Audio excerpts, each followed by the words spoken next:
Okay, so good afternoon, everyone. My name is Carolyn Atkins. I'm a Future Leaders Fellow at the UK Astronomy Technology Centre in Edinburgh. And today I'm just going to give you a bit of a chat about additive manufacture and astronomical instrumentation. This is very much a case of going down the rabbit hole.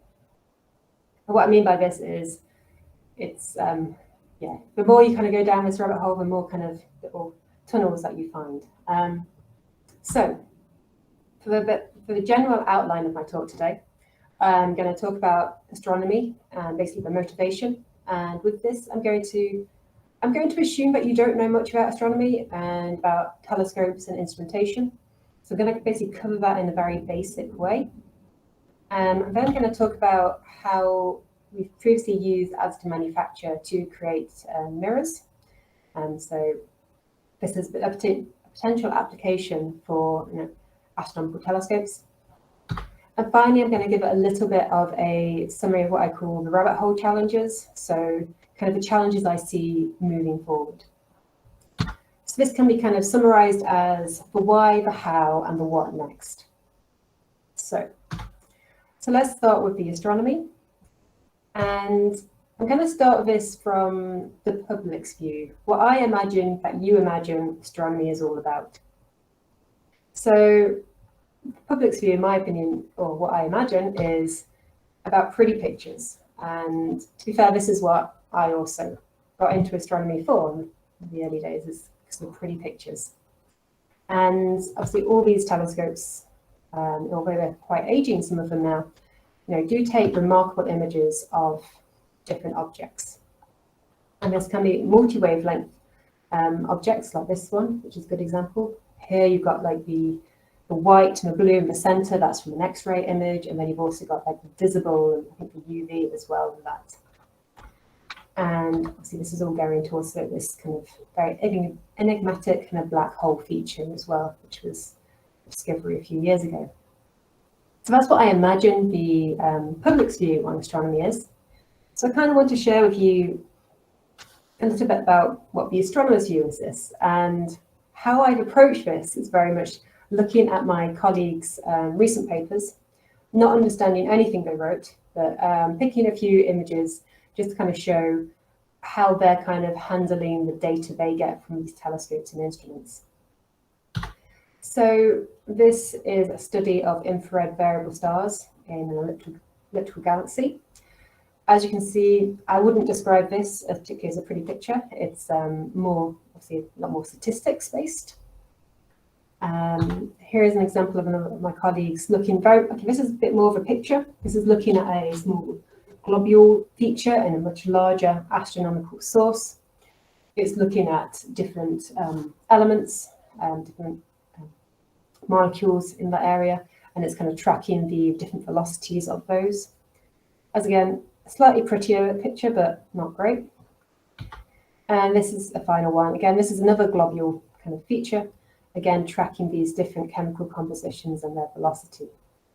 So kind of reason why I wanted to show you these images is more to do with the fact that astronomy isn't kind of all about the pictures that make the press releases. It's about this kind of looking at spectra, looking at these particular little objects, dealing with the kind of statistics side of things, and kind of that's more kind of the astronomer's day job. So I've kind of considered like, what do astronomers actually want? So if they're doing their day job, what would they actually like? And I actually kind of pulled this, my next slide, from taking a look at about 50%, taking a look at some astronomy papers, and about 50% of them had a sentence that kind of went a bit like this.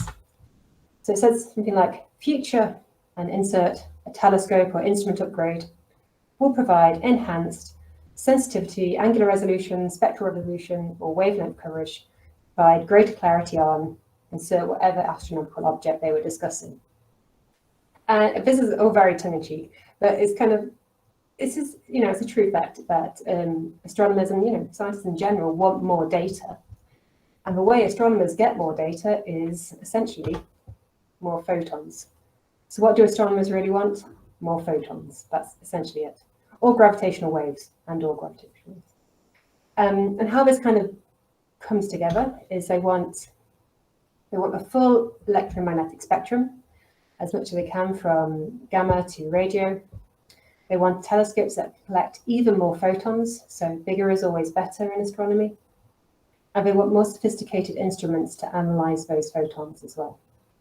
And just to kind of give you a little example, which is quite topical. So these are some, I've taken this quite recently from Twitter. This was posted by Andras Gaspar, who's working with the MIRI team at JWST. And as some of you are aware, the James Webb Space Telescope was launched at Christmas and is in a commissioning phase. And what Andras did was he looked at some of the data that came out recently in the alignment of the mirrors, and he compared it with some previous data in that region. So what you're seeing on the screen right now is two separate telescopes looking in the infrared at this particular region. And what Andras did was he took the image from the alignment of the mirrors. So this is in no way kind of calibrated yet. The mirrors have been aligned, but the detectors haven't been calibrated, so it's still not commissioned yet. But the point being is, this is kind of the big step that James Webb gives over previous telescopes in this field. And this is kind of reason why astronomers want more, bigger telescopes and more sophisticated instruments, so they can make these big jumps in kind of information. So now I've kind of hopefully convinced you that making bigger telescopes is a good idea. I kind of want to kind of just backtrack a little bit and just talk about telescopes and instruments, because there are two things which we'll get discussed quite a bit. So this is a telescope, obviously quite an old one. This is actually James Naismith sitting at his telescope. This is a particular Naismith telescope design. It's not an incredibly big telescope, but it did a good job. So essentially, this part is the telescope. It is essentially a light bucket. Whatever photons go down into that light bucket will come out towards the instrument. And as I mentioned, this is a Naismith telescope arrangement.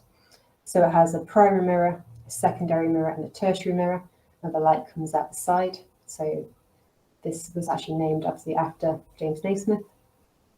And the instrument in this case is the eye.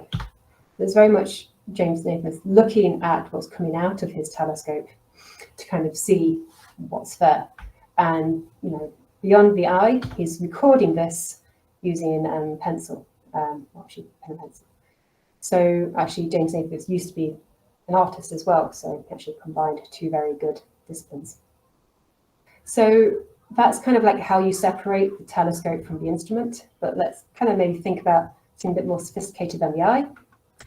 So if we remove James Naismith from this picture and we just put the camera there, so that's obviously what we did a few years later.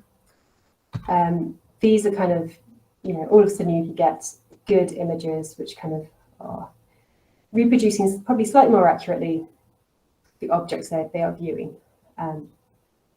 So that kind of gives you a very visual representation of the light that's coming through the system. What if you want to do something else? So obviously one thing you can do with light is that you can separate it into a spectra. So obviously it doesn't take long to kind of think about putting a prism or a slit or something at where the light comes in to split it into a spectra. And in the early days, obviously this was also kind of coloured in and written down. But more recently, obviously you kind of get, you can do photographs of this. So you have a camera on this as well. And what you can see in this kind of spectra below the prism is the fact that this is actually the spectra of the sun, and you can see lots of different black lines. And they're basically I'm going to call it the chemical fingerprint of the star, so in this case the sun. So it's basically the atmosphere of the sun absorbing certain wavelengths at certain chemical species, essentially. So let's call this instrument A. So this is going to be our spectrograph instrument. And let's design a imaging instrument as well. So this is going to be instrument B. So here we have maybe a camera with some filters in front of it, so you can basically look at prioritize different wavelengths of light. And then kind of in a more classical system, or more kind of typical system, what I mean, is you might have something like a Naismith telescope, and you would be able to switch between the two instruments, depending on what the astronomers want to do that night. So this is kind of a more typical setup. You might have two instruments on a telescope, and you just kind of flick between the two. So hopefully I've kind of given you a very kind of crash course on what I mean by an instrument and what I mean by a telescope. And what I kind of want to do now is show you an example of an actual instrument under construction, and why additive manufacture might be beneficial in the future for this particular field. So I'll start this with, on a mountain in Chile, there is a group of 4 telescopes. And these are called the Very Large Telescope. And yes, astronomers are really bad at acronyms, so this will be a repeating theme. So each of these 8-meter telescopes, so what I mean by an 8-meter telescope is that the primary mirror, so the first mirror that the light sees, so the biggest mirror in the system, is 8 meters in diameter. So each of these 4 telescopes has an 8-meter mirror. Telescopes can work as a team, as an interferometer, or they can work individually. And as an individual, each telescope has a suite of unique instruments. And the UK ATC is currently building one of these new VLT instruments in a collaboration. So this instrument that we're building is called MOONS, and it's essentially a spectrograph. So what I'm going to do now is I basically take apart that acronym MOONS and try and explain what this instrument does. So MOONS stands for Multi-Object Optical and Near-Infrared Spectrograph. And what it doesn't do is have anything to do with the moon. It's not even going to look at the moon. It's just another forced acronym. So let's think about our MOONS instrument. Let's consider the multi-object side of this. So in a field of view, you will have potentially multiple objects of interest. So what would have happened previously is that you would have taken maybe just one object in that field of view. You would have taken the spectra of that, and you would have imaged the spectra.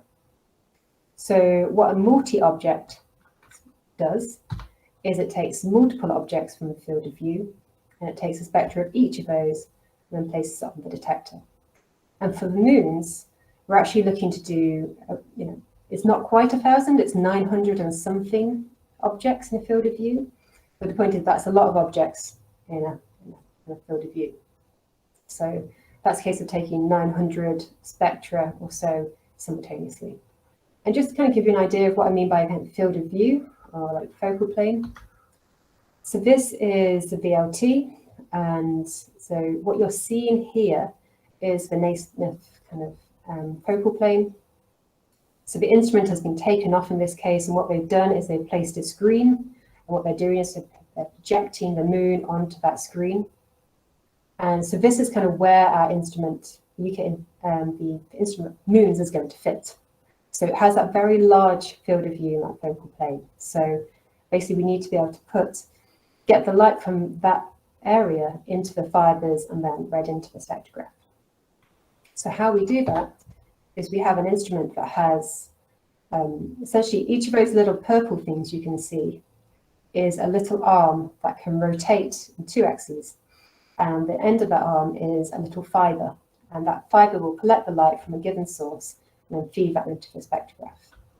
And just a bit more clarity here. So this is what each of these arms look like, and you can just see the fiber coming down, and that's what's collecting the light. But the idea is that by having this kind of rotational arm is that you can set this instrument to what you know your field of view is going to look like. So you're going to know you want to take light from this particular star pattern.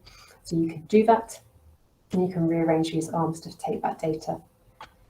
And to give you an idea what this kind of looks like, we're currently in the process of populating the plate at ATC, and this is kind of what we call a forest of these positions. So that's the multi-object side of MOONS.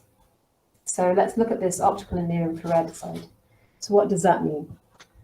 That essentially means taking the light from, or taking the spectral image, the spectra from your 900 fibers, and then feeding that into 3 different cameras. And this is looking at the optical and the infrared at 2 different infrared wavelength bands. So that's kind of so as a system, that's now taking multiple objects and taking spectra about those multiple objects on 3 different cameras. And to give you an idea of what this actually looks like, it doesn't look like my sketch. It looks like something like this. So hopefully this gives you an idea of the scale. I mean, I look at this and I think it looks about the size of a reasonably sized car, for example. And what you're looking at in this image is the cameras are kind of these drum things you can see, and that the fibers are kind of in positioners are coming in from the right. And how this looks on the telescope is this is how it's kind of fitted on the side.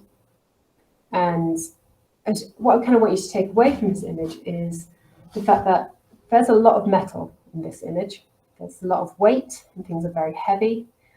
And so this is kind of a particular area where you can possibly see additive manufacture coming in the future, is how we can create lighter structures, which are still rigid. So you do have weight constraints with when you build an instrument, you have a weight limit a weight and size limit that you have to match, you have to fix. So to give you an idea what this looks like currently, so this is the kind of view from my office corridor at the moment. So they're currently building this big chamber. And so they already mentioned that we're already overweight, and this is going to be a challenge moving forward. And they're obviously doing some commissioning work. They're kind of testing out the detectors and stuff like that. And this is kind of, it's not very interesting, this image, but what you're actually seeing is if you go from the top to the bottom, each of those lines represents a fiber. So you're seeing about 500 fibers all in a row. And basically the different kind of illumination patterns you're seeing is just because the illumination source wasn't uniform. So why was all that important? And why did I spend about 20 minutes talking about this? So astronomy and additive manufacture, I think one of the key points is that these systems are very bespoke. They are custom made. They are not off the shelf. You're never going to want to make thousands of these.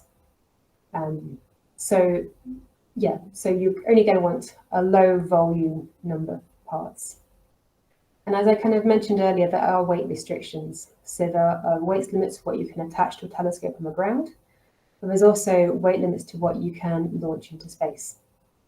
So both of these means that we need to kind of start looking, if we're going to build bigger and bigger telescopes and instruments, we need to start thinking about how we can reduce our weight to kind of match these requirements. And this is the question my talk's about is an ideal application for additive manufacture. So hopefully that's giving you an idea behind the motivation and kind of why I think additive manufacture has a role in astronomy, and hopefully that's introduced some of the key things that I'm going to be discussing later on. So now I'm going to talk about a case study, which is all about mirrors. So mirrors are my own research interest. So, and hopefully I'm going to give a flavor for some of the challenges and some of the considerations we have to do when making mirrors.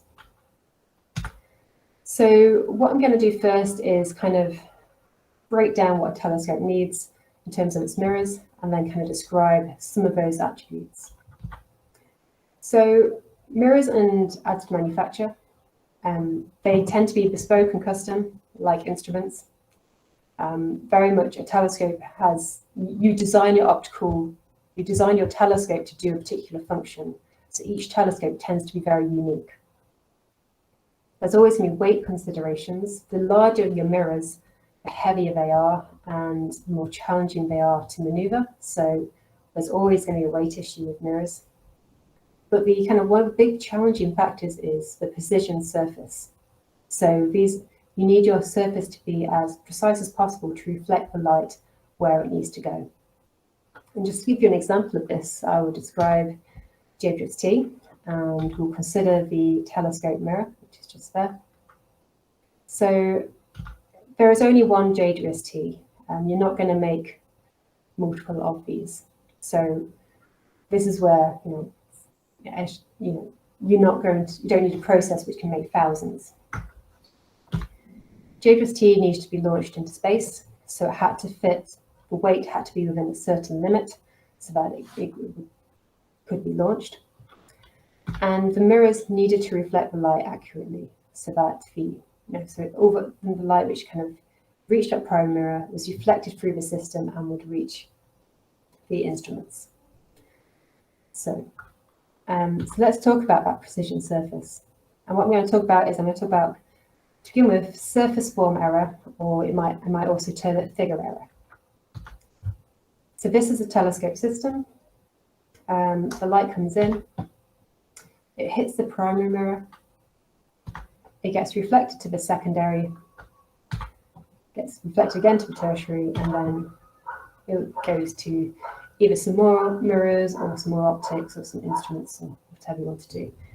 And as I mentioned previously, this is just one particular telescope design. There are quite a few different optical arrangements you can do.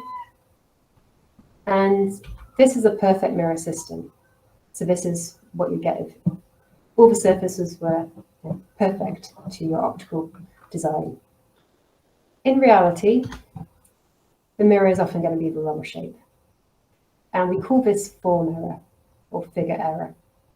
And what this has the effect of doing is when light comes in, the surface might be deformed so that reflected light is lost. It doesn't hit the secondary mirror, it goes off somewhere else.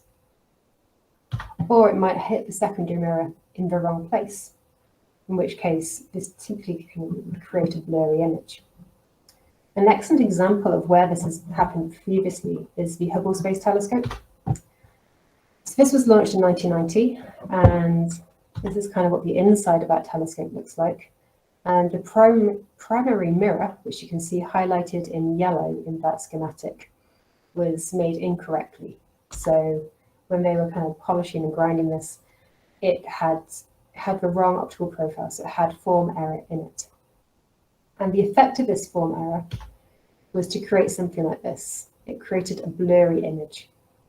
But thankfully, it created a blurry image in such a way that the clever optical engineers on the ground were able to kind of figure out the correction that needed to be applied. So in 1993, they sent up a survey mission, and obviously with something like Hubble, you can't just replace a primary mirror because that would be huge and not really viable. But what they could do was they could replace the instrument. So they could replace the camera with a new camera that would correct for that distortion from the telescope. And this was before correction, this is after correction. And what you can really see is the difference that making sure your photons go to the right place actually has. So the other kind of thing I want to mention is, as a rule of thumb, the shorter the wavelength, the more precise your mirror needs to be. So an X-ray mirror needs to be incredibly precise. Optical needs to be pretty good, whereas something in infrared is a bit more forgiving. So what I tend to say is things like optical and above, or visible and above, are high precision mirrors, whereas those infrared and kind of going towards microwave mirrors and inverted commas. So just to kind of give you an idea of what I mean by figure error or form error is in terms of an RMS value. And what I mean by an RMS value is if you took the form error, so you see the purple line here, and if you took away that curvature, and then you took the RMS of that actual surface, that is what we determine as the figure or form error. So on my table, typically you want your X-rays to be at least less than 10 nanometers RMS, visible less than 45, infrared less than 90. What I will say very strongly is these are token values.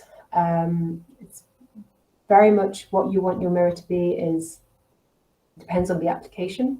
Typically, you want X-rays, you need your X-ray mirror to be incredibly good, and your infrared is a bit more kind of variable. Also, infrared is a very large part of the spectrum, so do take that value with a pinch of salt. But what I will say is that you can create mirrors which are less than 1 nanometer RMS and figure error. So this is kind of what we need to achieve, or what we need to think about when we're creating mirror surfaces. The other thing I wanted to talk about is surface roughness.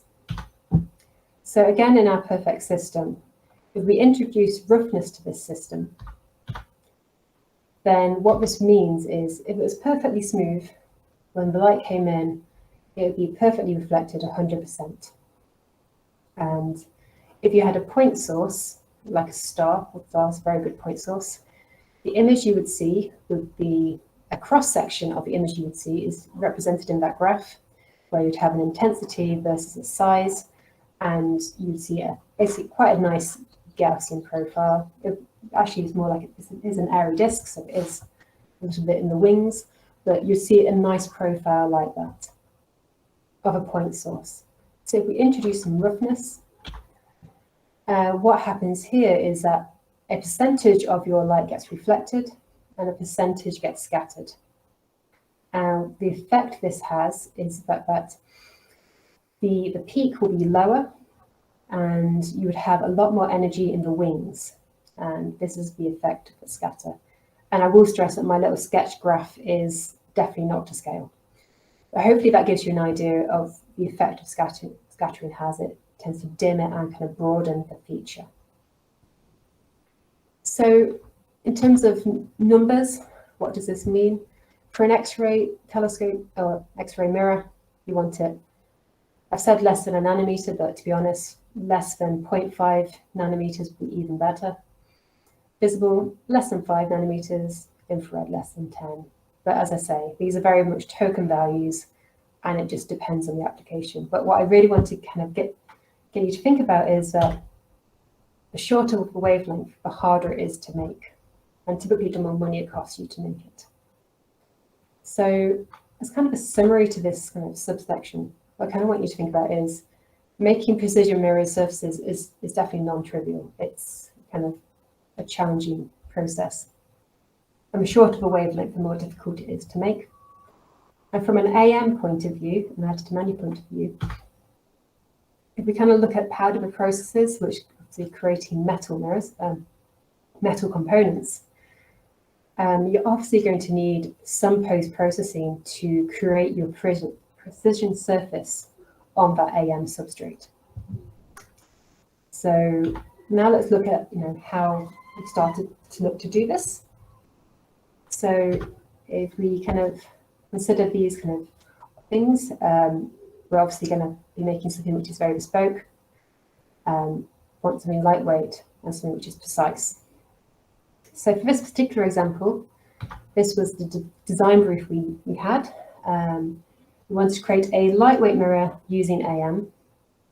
We wanted this to kind of fit in a CubeSat, and we were kind of inspired by this CubeSat design called CubeSat camera, which was under development at STFC. We wanted to look at different post-processing methods. So is polishing or diamond turning a better process to create mirrors from AM processes? Finally, we wanted to look at, was there any difference between aluminium and titanium? So just to kind of give you a little CubeSats 101. So CubeSats are also known as nanosats. So actually CubeSat is the trade name, whereas nanosats is a more generic term.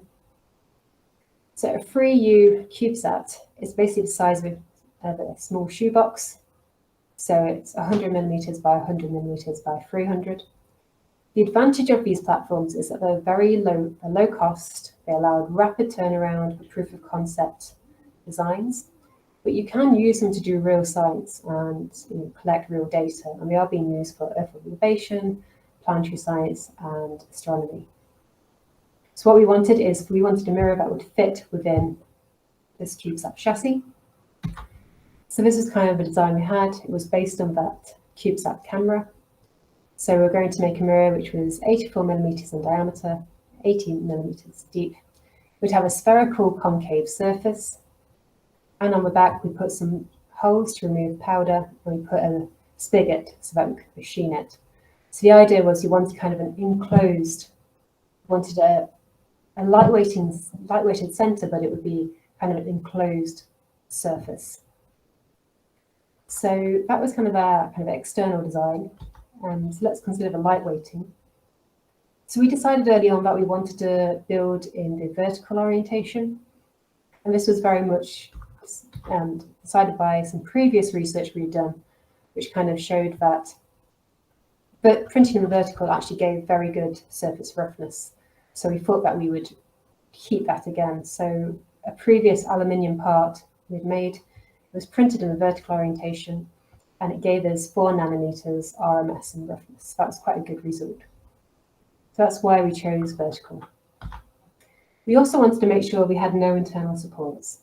Because we were going to have a very closed external surface, we wanted to make sure that there was no internal support material so that we could just leave it to self-support.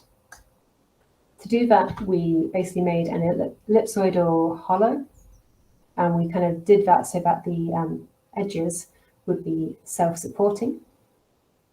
The other thing we did was we filled it with a BCC lattice. And what I really should point out here is this lightweighted structure was certainly not optimized. And due to the nature of this particular project, it was a very quick turnaround. So we didn't have a long time to spend optimizing our design. So this definitely wasn't optimized for weight. It was optimized for making sure we got a good build first time, is what we were kind of ensuring. So in terms of post-processing, because that was kind of one of the things we really wanted to explore, is we looked at polishing. So polishing is obviously where you use a polishing tool, so a polishing compound, which is typically a liquid with some polishing particles suspended in it. And you essentially just grind and polish the surface away until it's smooth. This has been used for centuries, and it's still a very good way of getting mirrors. And the other method we wanted to look at is diamond turning. Essentially, diamond turning can be considered as a high precision lathe tool. So it's just incredibly high precision. You have a diamond tool head, and you have your part turns, and the diamond tool comes in and cuts the surface. So these are the 2 post-processing methods we want to look at. And just to give you a flavor for kind of our post-processing steps, this is how we kind of approached it. So we had our 1 mirror design. We used Additive manufacture to print this design in aluminium and titanium. What I'd like to do here is give a shout out to MAPP, because obviously I know we were working with University of Sheffield and using some MAPP machines to actually create this part. We then obviously had to subtractively machine. So we had to use mill drill lathe to convert our printed substrates into something that we could then polish and diamond turn. And then we did the polishing and the diamond turning to create our mirror surfaces. So the question is now, how good are our mirrors? And to do that, do metrology. So metrology comes in 2 flavors. External is where you can look at the external surface, and to look at a mirror surface, we use interferometry to measure the form or figure error, and microscope interferometry to look at the surface roughness. And then we looked at using internal kind of XET to kind of try and get a quantification of porosity. So this is kind of interferometry setup. I'm not really kind of assuming that you know much about this, but interferometry is essentially looking at the difference in, I'm going to say, optical path length between a reference surface and the surface under measure.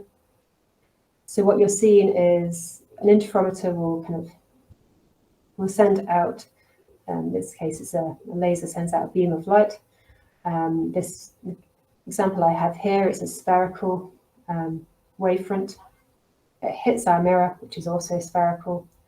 So any deviations from that spherical surface then kind of goes back into interferometer as a path difference. And that is shown up as an interference pattern, which is kind of what you see in the white and black fringes. So what you can actually see in the black and white fringes is between each fringe is basically a wavelength. So that corresponds to the wavelength of a laser, which was about 600 nanometers. And what you can see in this image on the right is that the mirror has been tilted, which is why you have these kind of fringes in kind of, let's say, a y-axis. So it's been tilted. But also you can definitely see there's a bump in the center. So it's been tilted by a couple of microns, which you can obviously remove, but there's that bump in the center is a real artifact on that mirror surface. So if we look at the mirrors, this is kind of what they look like. So all of them gave interferometer images, which is very good. So nothing was outside the measuring capability.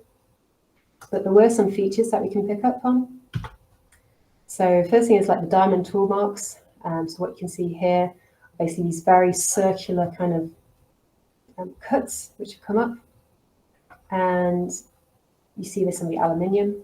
And then in the polished aluminium, what you see is, I'm going to describe it as a mess, but it's essentially pitting. So we think it's an effect due to porosity in the AM part. But what's happened is essentially polishing, when they've been polishing, it's been picking up material, which means you've got this loss of data. So talking about pits and porosity, let's consider the surface roughness of these parts. So to measure surface roughness, you're basically using, let's say, a microscope interferometer. You're basically looking at a very small area of the surface and again measuring kind of a height difference. So the first one we measured was the diamond turned aluminium. I think this is definitely the most interesting from my point of view. So it had a measurement area of 0.6 by 0.45 millimeters square. And what you can pick up here quite nicely are the diamond turning kind of marks, which kind of going around the center. What you also see quite nicely are the AM build layers as well. So what we found actually when we analysed this, so despite the fact that you've got these diamond turning marks and the AM build layers, we still got an average roughness of less than 5 nanometers RMS, which is actually pretty good. So what this is kind of telling us is that AM substrate with the build layers doesn't really damage your RMS, your roughness value that much. We look at the polished equivalent. As you can see, we have large areas or large pits where we just had a complete loss of data. You can see some scratches. Some of these are very minor. And these can be considered similar to diamond turning marks. They're just like nanometers deep. Other ones are a bit more substantial. But what you don't see is you don't see the build layers anymore. And my guess is that this is due to the different process involved where polishing is very much an abrasive process. You kind of blurring the lines between the layers slightly more. But this kind of gave a roughness of about 28 nanometers RMS in truth. So it's pretty bad. It's not a great mirror at all. But yeah. And finally, this is the polished titanium. And as you can see, this is very different to the aluminium. It's a very nice surface. It's actually lacking features for me to describe. But I think one of the key points here is that we got a roughness here of less than 2 nanometers RMS. And that's a very good surface. So we're very pleased with that. We didn't really have an expectation of how well titanium would polish, but we were very pleased with this result. So to kind of bring together that metrology data. So with diamond turned mirror, performed reasonably well across all different metrics. The polished aluminium was a bit of a disaster, and disaster depending on what application you're going to use it for. but we're going to discuss that one a little bit further. But the polished titanium had very good roughness, but actually the form error wasn't great. So if you kind of consider if we could fix the polished titanium figure error, then this is probably how I'd classify these mirrors. Diamond turned aluminium would be suitable for visible. The polished aluminium would be probably suitable for IR, infrared, and polished titanium, if you can fix it, might be good for UV. So the other thing we've discussed is the internal metrology. So we did take XCT data from the aluminium samples. And what we found, or I should say what MPL found, is that there was a layer of porosity about 0.1 millimeters, 0.2 millimeters below the surface, below the mirror surface, or the surface that would be turned into a mirror. And what we think has happened is that the diamond turned part was that the process of turning happened within the first few tens of microns, so that we actually retain that really good surface. Whereas the polishing, just due to its nature, removes more material, and therefore we kind of breach this layer of porosity. That's what we think has happened. So to kind of summarize this kind of case study I've gone through, both polishing and diamond turning can create precision mirror surfaces on AM substrates. The design and optimization, which I haven't really spoken about because that's like a whole different talk on its own, really just require expertise from the people who are going to use it, print it in AM, the optical engineers who are designing this, as well as people who use the practical tuning, and trying to get all this expertise to kind of pull together in the same direction is actually quite a challenge. Also, I also say the AM parameters, when you build things, we need to kind of consider how to optimize this for optics fabrication. I mean, do we need to eliminate all porosity, or can we just move porosity to areas where we don't care about it so much? And see, that's kind of a whole area of development as well. And one thing I should really point out is none of those parts that you've seen were hipped, so had hot isostatic press treatment to them. So what hopefully I've done is convinced you, shown you an example of where we've used additive manufacture to potentially create lightweight mirrors for future astronomical applications. And what I kind of want to do finally is just kind of draw upon kind of 3 different points that I kind of call the rabbit hole challenges. So the first of these is really the practical challenges, very much described in a case study. This case of how do you actually implement AM within your workflow? How do you get a good print first time? And how do you make sure your material properties, your parameters that you print on are correct? And that in itself is a challenge. A lot of people think that you can just press print and go away and come back and you have a perfect part. But I mean, that doesn't happen. So there's typically a lot of iterations before you get something right. So there's definitely the practical challenges part of that. I'm going to say skilled engineers, and that's not to say that the engineers at ATC or anywhere else are not very highly skilled, because they are, but it's just additive manufacture is not a skill set they have learnt. So it's a case of having to get a new kind of retrain or upskill kind of people to consider additive manufacture as kind of as an option from the start. And the other thing to really consider is kind of a lack of heritage. And this is kind of a big one. So I kind of described a lot that a lot of our hardware is bespoke, one-offs. And this typically also means that they're high ticket price items. So you have to make sure that things work well first time. So if things don't have heritage, people tend to be very wary about implementing them. And so you have this kind of uphill struggle of lack of heritage, but you can't get heritage until you actually create something. So you have to kind of do a lot of prototyping and then kind of a lot of proof that that AM parts are suitable for astronomical and space applications. So that's essentially kind of the conclusion to my talk. So hopefully I've kind of given you a flavour for the kind of astronomy, the motivation, why we want to do this, kind of the ever-increasing telescopes and instruments where AM could be applied. Hopefully I've kind of given you a flavour for the, how we kind of started looking at how to implement AM and how we can use it to create mirrors. And finally, I'm just going to give you a quick overview of some of the challenges that I perceive kind of moving forward.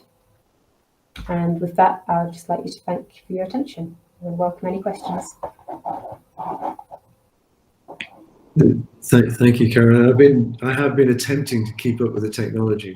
I've got the worst connection anywhere, right slap bang in my building. So even in my office, it's got the worst connection I've ever had. Right, have we got any questions, Carolyn, from anyone who, if you just want to raise your hands?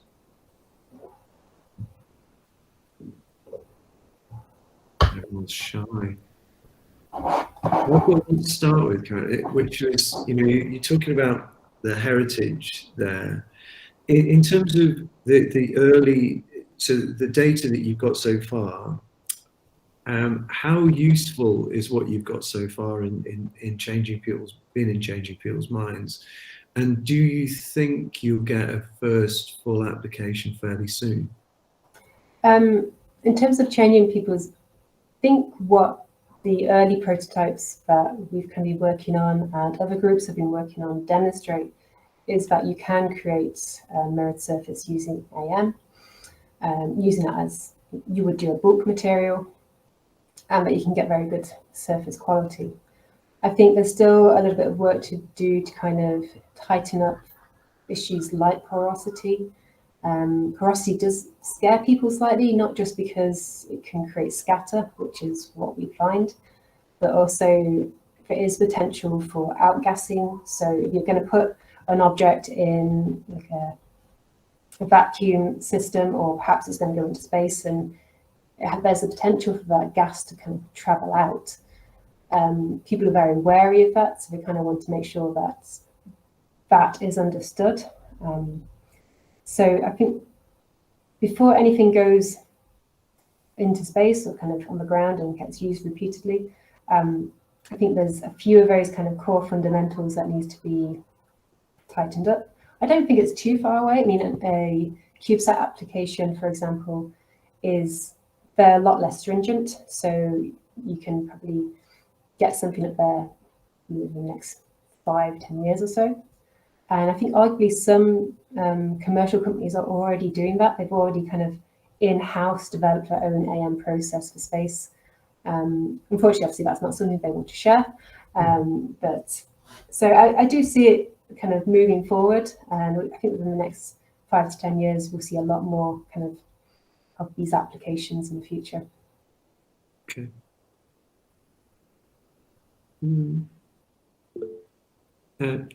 Yes, Thomas, do you want to ask?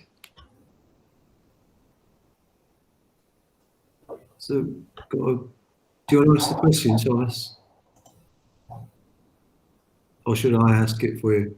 I can read the question. Did you see the question there?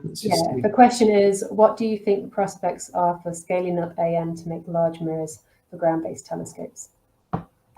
So I guess the question is how, kind of where the technology for AM is today and where is it going to go in the future. Currently, to kind of, if you want to create like a big mirror on the ground, say you want to create a mirror which is 8 meters in diameter, currently you would cast that. That's not a trivial undertaking. That's an impressive piece of engineering if you see them cast an 8-meter mirror. I guess from my point of view, the limitations to people doing that, as far as I'm aware, are kind of the infrastructure to AM that, and potentially even the materials to do that with. So if you're talking about a large ground-based mirror, they tend to be ceramic, not metal. So kind of printing, people tend to prefer ceramics because they tend to make a better mirror. There's pros and cons to metals versus ceramics. But in terms of how far away, so in terms of prospects of scaling it up, If there is the capability to do it, then yes, I don't see why you wouldn't, why you couldn't.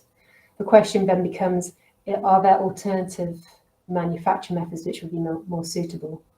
I would see AM being, if you're doing a large scale thing, maybe being more suitable for the longer wavelengths, in which case you might choose a manufacturing method which is more suitable to kind of create larger structures quickly. Sorry, I think that's a very waffly answer of saying when there is a capability to do it, I don't see why not. It's more a case of whether that is the best method to use for that application.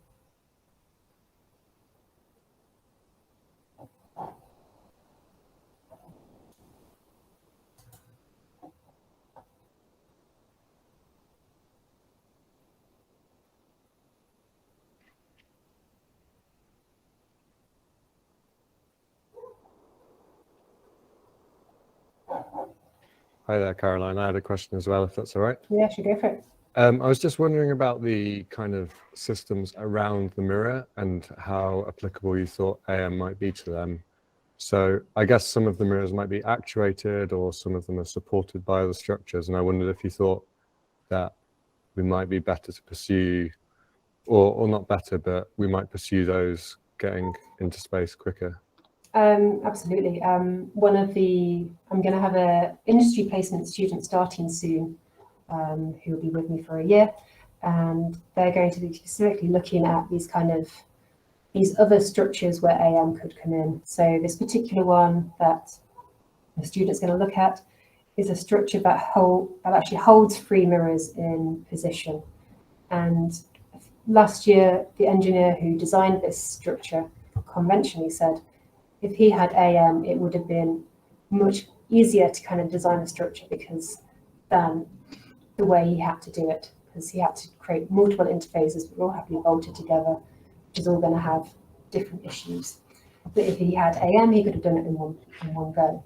And I think the challenge from our point of view is, as I mentioned, most of our engineers are very much trained from a conventional manufacture point of view, not an AM. So they don't have the time to spend researching how you do it in AM. So what we're going to be doing over the next year is looking at how we can redesign this structure, which is basically imagine like a truss structure which would hold three square mirrors. So we're looking at how we can redesign that for AM, and the plan is that we're going to print it and have it as a prototype and hopefully demonstrate to our broader community that this is a good application. I mean, it's not just about mirrors, it's about kind of the whole different parts of instruments could benefit. That sounds great. Are the mirrors always static, or are they ever kind of moved around? They do. So in terms of an AM mirror, I probably wouldn't propose to do a deformable AM mirror just yet. I think there's a few people who would like to do that, but I'm certainly not proposing that right now. But I mean, sometimes, yeah, optical components do move in and out of an optical path. So there is kind of that side of things as well. So they're not always static, but certainly for the immediate future, I'm definitely looking at more static side of things. Great, thanks very much.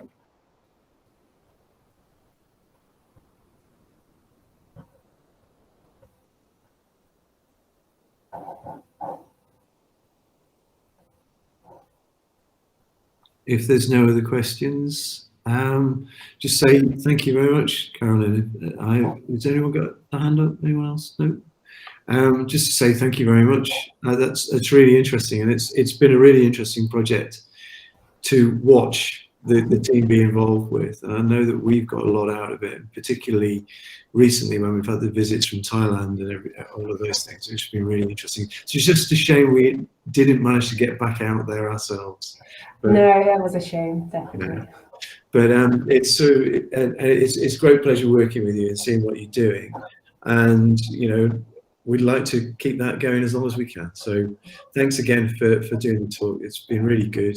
Sorry about my dropping off every 5 seconds, but I think that we all took something away from that was very useful to us. So thanks a lot. Okay, thank you very much. Cheers.